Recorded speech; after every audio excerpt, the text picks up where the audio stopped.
Everybody, it's your man in Japan, Jay Contra here. I'm at the Mandarake in Fukuoka, Kitakyushu, in Aru town. We got some switches over here, the only place you can find switches in Japan. And they're going for about $350 for the base set, and for the Splatoon 2 edition, you can get that for $400. Bit over MSRP, but you know, if you're buying it here, you're going to be paying a little bit above MSRP anyways. So look at that play deal, $100. Don't see those often, but that's a bit expensive. That's actually pretty good for a Model 1 Mega Drive, going for about $60, 55 given the exchange rate. Is there anything good? We got some. Yeah, I saw this Playboy game. I think it's a karaoke game. It's never been opened, and it can be yours for $72. There's Donpachi. Great game. And the greatest shooter that I've ever played in my life, Battle Garega. 220. That's pretty good. So cute, Gurentai. Hope you can see past the lights there. It's okay price. You got Bangayo, good condition, $70. You know what I should say? See, if you look at this showcase here, this used to be just all games, but I'm actually coming to you from right across the shopping mall from the newly opened Surugaya Specialty Store, and you can check out the video I went going into there somewhere else, and the video that I made just a little bit before. But all this used to be games, but now it's all been consolidated here, and I assume that's because of the store that's opened across the way. And I haven't been here in a couple of years, so I don't know what's happened to the used game scene here. But Crisis Force, this is, I would say, probably the second best shooter I've played on the Famicom. The first being Rekka 92, Summer Carnival 2, Rekka, excuse me.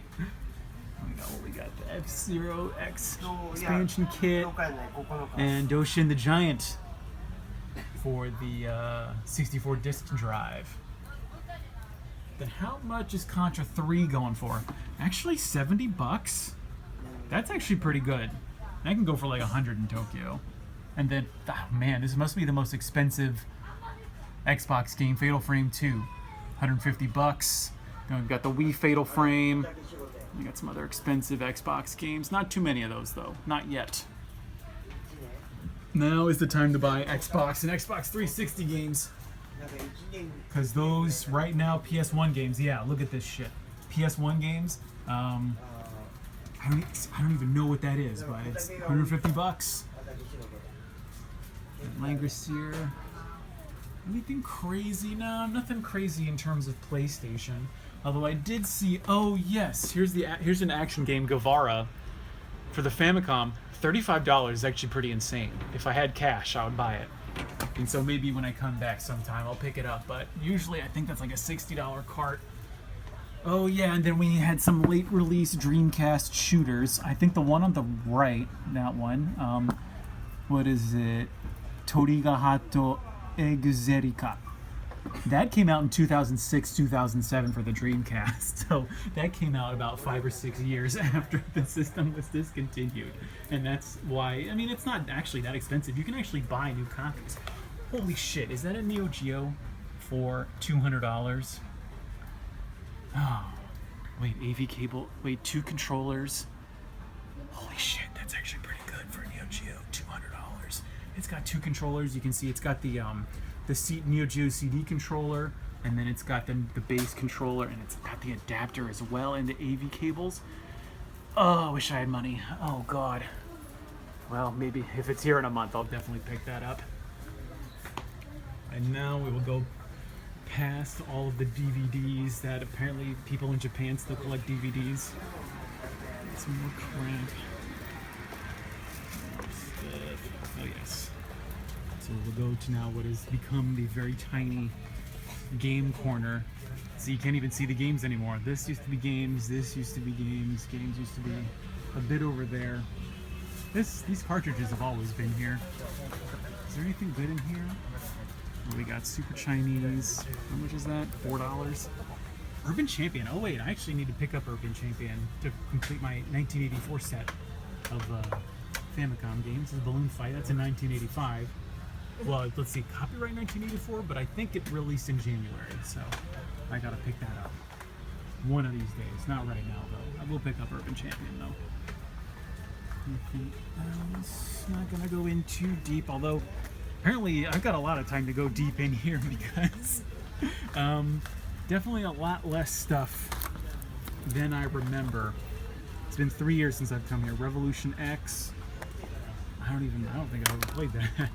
They got a bunch of just different loose cartridges sometimes. Oh yeah, they do have N64 cartridges. Donkey Kong 64, Majora's Mask, Bomberman Hero. Which one is this? Although it's got, oh, has that been written on the top? Oh dear, that's not good. Yeah, that's a, I don't think that's on the plastic. I think that's on the card itself. That's no good.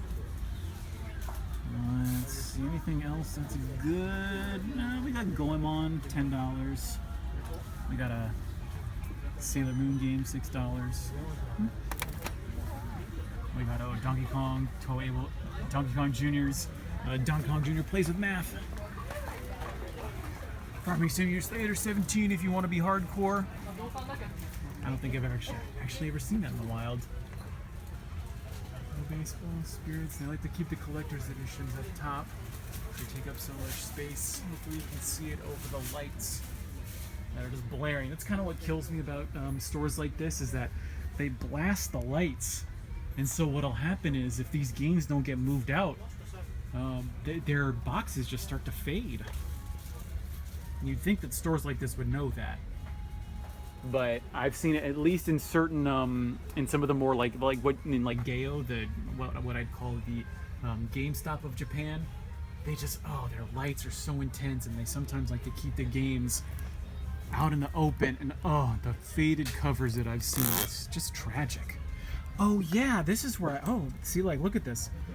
I was just over in Surugaya Specialty Store. I saw this exact same game for, I think it was $50. Here you can get it for $30. I did not see Mega Man X2, but $40 is actually really good. This is actually, you know, Mandarake usually overprices its games compared to everywhere else, but these are actually pretty good. What do we got? Oh, I've never seen Donkey Kong 3 in the box. And you can get it $40. Right there. Oh, what?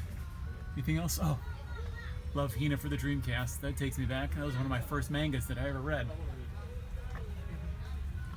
Anything good? Hold on. Oh, a memory cassette. So this was...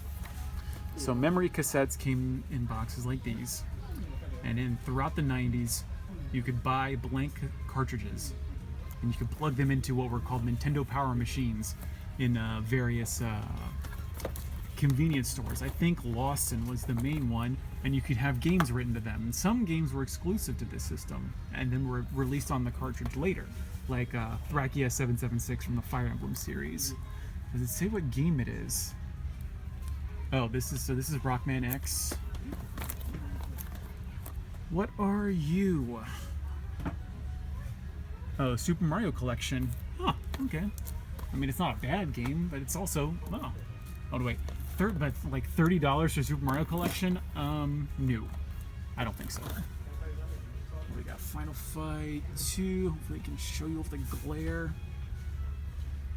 Ooh, Knife Edge. I actually don't have this yet. This is one of the few games that I don't have for the N64. But $20 for one in the box is overdoing it, frankly. And then now is much as I've said with Xbox and Xbox 360 games, now is probably your best chance to buy GameCube games. I've actually seen some of them go down in price. Like Star Fox Assault, I would say used to be a $60 game, but now it's $40, $45, although it's going to shoot up in value eventually, I'm sure. Especially considering how it's probably, I haven't played it yet, but, you know, Star Fox Zero wasn't great. I thought it was a good game, but other people did not. So, oh, look at this, Mother 3. Wow, Mother 3 for $45? That's insane. No, actually even less, $30. Look at that, Mother 3 for $30. This easily goes for twice that in Tokyo. And even this better graded copy is going for $40. That's really good. Yeah, pretty good. You know, the thing about Kitakyushu is that it's kind of out of the way. Like, not even too many people get out to Fukuoka. But I highly recommend going to Fukuoka. I love Fukuoka. Unfortunately, I live further from it than I did before. Guardian Heroes, $30. That's good. But Kitakyushu is about an hour away if you take the slow train. But I highly recommend Kitakyushu. It's a fun city, and it's got more retro games than ever. Bare Knuckle 2 for $30. Oh man, we still have an eternity on this. I'm kind of limited. Whoa, what the? Whoa, I've never seen games like this in America for the Dreamcast. There were so many games that released for the Dreamcast that were never released in the States. And a lot of those were, you know, like I love Hina up there. Actually, let's confirm my suspicions and see. Oh, I can't even see any screenshots. I can see something. There were a lot of these dating sims that came out that, you know, they just tell stories with anime girls. And, you know, if that's what floats your boat, there is going to be a lot of treasures for you to discover on the Dreamcast. And even, I think that trend definitely got started with the Sega Saturn, because there is a lot of Animu stuff that I've seen for the Sega Saturn that I do not understand. Not just in terms of language, but just like why it exists. But hey, whatever.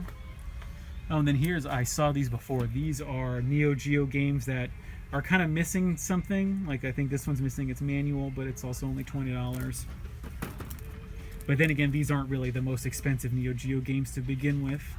Most of the fighters are pretty cheap. Let's see how much. Let's see, Final Fantasy V. How much is that going for? One of the unsung heroes of the Final Fantasy series. Going for $8. Man, but getting those in the box would definitely be worth it. I mean, considering that, how much is Mega Man X in America? I mean, that's easily what, $100 game if you get it on the cartridge, and I've seen that go in the box in Japan for at least twice the price. See, and then, you know, the thing the problem that I face sometimes is I have the game on the cartridge, but if I can find the box cheap enough, maybe it's worth having 2 copies. I can always sell the other one. Do you have any good shooters for the... We saw a lot of good shooters over in Surugaya. Anything good? BlazBlue. Oh, this is an okay shooter. Let's see if I can pull it out. Yeah, this is an okay shooter for the Xbox. I don't think it ever got released in America. There are all these good shooters that just, you know, got stuck in Japan. And you know, something about Mandarake is that if you just look at it, there's just so much stuff, even in its reduced state. And they like to keep them on the sides. They don't really have a lot of room set aside for displays. So if you don't read Japanese, and especially if you're just not familiar with the system, like your PSP, I don't know dick about the PSP, so I couldn't really know what to recommend you. And even pulling stuff aside, I'm not even gonna know. Like, oh, that looks Animu. That looks Animu. Oh wait, and here's more Animu. So how am I supposed to distinguish between that stuff? Oh, Final Fantasy Premium. Oh, Final Fantasy Premium package 1 and 2. How much is that going for? That's going for $30. What do we get inside of it? We get Final Fantasy 1 and 2. Mini Mamu Collection. I have no idea what that is. Let's put it back in its proper place. Virtual Cop Gun. How much? Oh, I can't see it. Maybe you can see it, but I can't see how much it is. Wow, we got a lot of Square Millennium collections. Was it worth anything? Saga Frontier. Never play Saga. Saga sucks. Both the prefecture that I used to live in and the games. It was just a perfect storm. Brave Fencer Musashi. What do we get in this? Hold on. So we get... Let's look at the beautiful packaging. Look at that. How much is it going for? $20. Okay. What do we get? We get Brave Fencer Musashi Den. We get Minku Stora Set. I don't know what that means. Square Original Mini Pouch. Okay, and postcards. But if you like Brave Fencer Musashi, it's a veritable grab bag of goodies for you. Oh, and then Mandarake also has a lot of print materials, like old print stuff.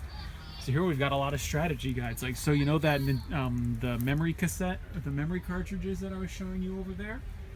This is actually a guidebook that you could get that would that explained all 103 titles that were available on the system, and I guess had, you know, little tips and tricks for them. Anything good that's old. A lot of this stuff is kind of new. I'd say at least within the last 1 or 2 generations, but once in a while, yeah. Like, look at this. I got some real old stuff. Like a guide for the original Super Mario Brothers. We got some Arkanoid here. Wow. And they also have some old kind of publications, magazines, although the one in Fukuoka has a lot of really cool magazines that I like to pick up every once in a while. But here it looks like they just have strategy guides and some art books, if that is what you fancy. Let me think. We got, let's see, we got a lot of Wonder Swan stuff. Once again, could not tell you anything about that. And some PCFX stuff. I'd love to get into the PCFX, but a lot of its good games are really expensive. But you can, you know, through various means, play games that, you know, might be floating around somewhere on a certain medium if, you know, you burn something. But I would never, you shouldn't be doing that. I wouldn't recommend that. Oh, also, if you want to play the newest in HD TV, in HD DVD technology, there's an HD DVD player for $40. How much was that originally? That was probably like $100. I bet you anything. Probably even more expensive here in Japan. I guess we still got a few minutes. Anything? Any Metal Jacket? No Metal Slugs for the PlayStation? No. What's Metal Warrior 2? $18. Mary Mid. Whoa, what the fuck is this? There is so much stuff for the PlayStation that I wouldn't even if I don't even know American games to recommend you. I can recommend you Mega Man 8 though, although that did come out on the recent Mega Man Legacy Collection 2. And there's X6, $20, although it is the best collection. I personally do not like buying the best versions, you know, the greatest hits versions of games. I just like having the original packaging and everything. Those usually, there's a lot of people like me, so those end up being a lot more expensive. But you know, as long as it's not too much more expensive, I have no problem paying that premium. So much stuff. Like, what is even this? It's like a strategy game or like an RPG? Yeah, RPG. Yeah, I mean, who just, for all the old RPGs that came out, who has the time? I barely have enough time to play the games that I want to play. Yeah, well, I think that's it. That's actually not as much stuff as I was expecting, but I think that's because not only is the supply of retro games shrinking, but with the competition that's opened up nearby, I think the Mandarake branch of Kitakyushu has seen its best days, and I think this is what we can expect here. It's still worth checking out, if only because it's across from the Surugaya Specialty Store. But either way, you should check out Kitakyushu. Lovely town, great city. It's a bit out of the way, but honestly for me, it's worth a stop. And I hope it is for you too if you ever come down to Kyushu. So, see you around. I've been Jay Contra saying thanks for watching and mahalo.